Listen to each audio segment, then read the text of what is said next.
Assalamualaikum warahmatullahi wabarakatuh. Buat teman-teman, kita membicarakan masalah soal bagaimana caranya memakmurkan masjid. Memakmurkan masjid seringkali kita salah persepsi. Memakmurkan masjid bukan berarti memperindah masjid. Dalam hadis juga sudah dibicarakan bahwasannya memakmurkan masjid itu salah apabila kita membesar-besarkan masjid, memperindah masjid. Karena itu salah satu tindakan ataupun kejadian nanti di akhir zaman. Jadi memakmurkan masjid salah satunya ya bagaimana mengumpulkan jamaah banyak di masjid. Maka pihak BKM harus secepatnya berpikir, harus kreativitas. Masjid itu harus tempat tumpuan segala umat, khususnya untuk di sekitar rumah kita. Masjid itu intinya bagaimana tempat umat mengadu, tempat umat bermasalah permasalahan umat yang ada ringan ataupun berat, itu selalu mengadu ke masjid. Dan masjid adalah tempat perlindungannya. Nah, orang-orang BKM tentunya selain dia harus ilmunya memadai dalam ilmu sosial, ilmu perekonomian, dan ilmu kesehatan. Jadi BKM itu harus bisa menyediakan tempat untuk fasilitas masyarakat berupa muamalat. Fungsi muamalat ini men-trigger bagaimana caranya membuat perekonomian masyarakat. Muamalat ini bisa membeli beras, sembako lah yang murah, lalu disalurkan lagi kepada warga sekitar, khususnya jamaah masjid. Ditambah lagi sistem yang harus dibuat. Apakah sistemnya pendanaan finansialnya itu melalui surat berharga berupa dividen, kita kasih dividen kepada donatur-donatur, 1 lembar 1 juta, digunakan beli sembako. Kalau ilustrasinya beli mungkin beras harganya 9.000 langsung kepada kilang padinya itu, lalu kita bungkusin atas nama masjid kita jual kepada umat kita, kepada masyarakat. Harganya tentunya ada kelebihan, makanya itu divisi muamalat kelebihan. Dan kelebihan ini bisa diambil kepada orang dividen itu sendiri keuntungannya, atau dilipatkan kepada penambahan nilai dividen. Mulailah saat ini perekonomian muamalat di masjid itu berkembang. Kedua permasalahannya di lapangan itu, umat sekarang banyak terjerat oleh riba, banyak pinjaman yang notabene isinya adalah dengan riba. Nah, BKM juga harus mengantisipasi bagaimana cara simpan pinjam. Bagi yang memerlukan tentunya kita salurkan dengan budget yang kita tentukan sesuai dengan jumlah yang ada. Lalu apabila mungkin terjadi permasalahan yang tidak diinginkan, jatuhnya kategorinya sedekah. Nah, sedekahnya ini pun tanggung renteng.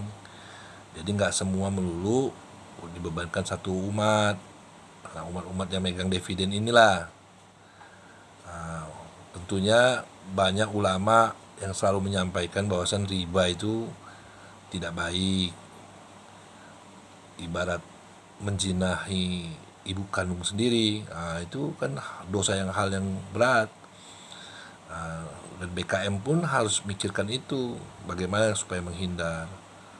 Ke depan yang namanya bank yang lain itu tidak kita gunakan lagi, cukup di masjid. Jadi intinya begitu. Kalaupun memang itu ada jaminan diperlukan, kita buat jaminan. Nah, itu khusus.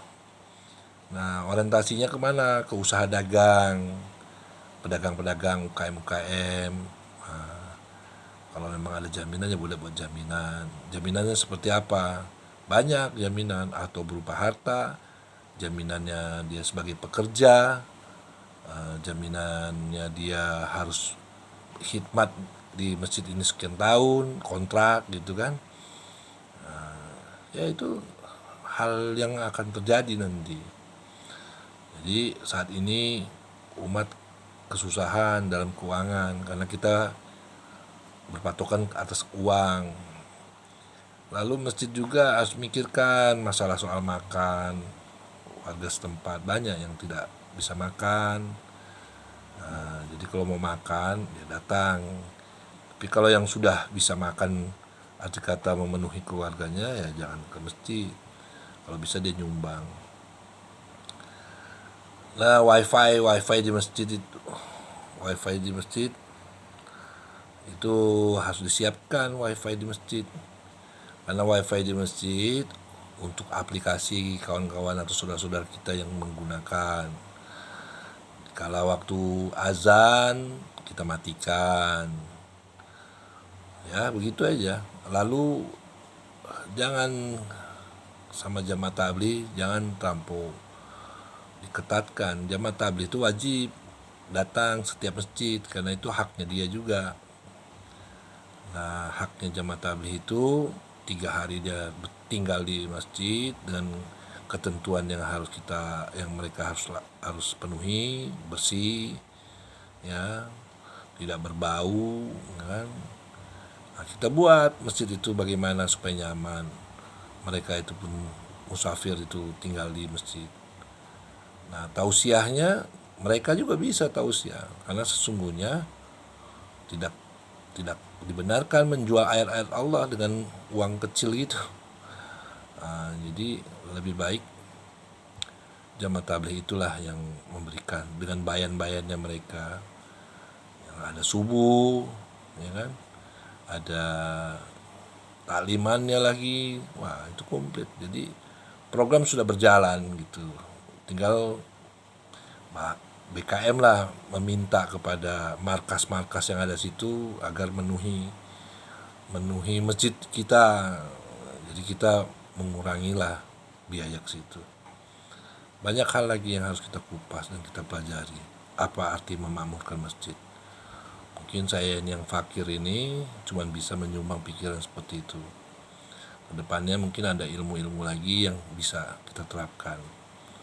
Yang tiap tahun kita tahu sendiri nyembelih kurban.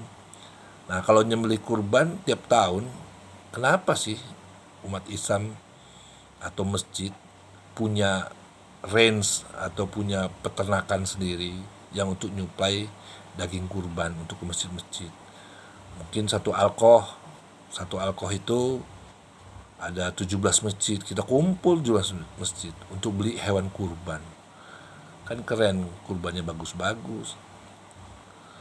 Jangan panitia kurban cari duit di situ, nggak boleh. Jadi kalau untuk upah ya upah, nggak perlu pakai dagingnya. Kita buatlah sistemnya, gitu. Insyaallah kalau itu yang benar itu milik Allah, yang salah itu sesungguhnya milik manusia. Saya sebagai orang fakir mohon ampun kepada Allah, mohon maaf kepada saudara-saudara. Assalamualaikum warahmatullahi wabarakatuh.